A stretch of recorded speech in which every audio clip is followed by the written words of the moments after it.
Nanawagan ang Office of Civil Defense sa publiko na maging maingat at maghanda sa posibleng epekto ng habagat na paigtingin ng bagyong Saduel na kasalukuyang nasa labas ng Philippine Area of Responsibility.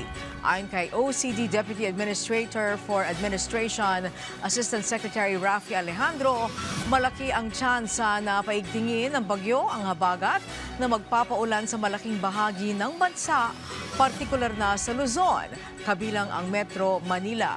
Kahapon lamang nagsagawa ng pre-disaster risk assessment ang National Disaster Risk Reduction and Management Council para tukuyin ang mga gagawing paghahanda kaugnay ng papalapit na bagyo. Kaya naman muling pagaganahin ng OCD ang National Disaster Risk Reduction and Management Operations Center at ang Interagency Coordinating Cell para sa mas mabilis na ugnayan ng iba't ibang ahensya ng pamahalaan. Kaya posible pong muling magkakaroon ng flooding, landslide, and magkakaroon tayo ng disruption sa ating mga critical lifelines.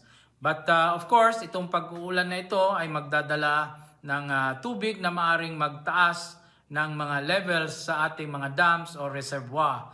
So ito ay isang opportunity para sa atin para magkaroon tayo ng water resource recovery.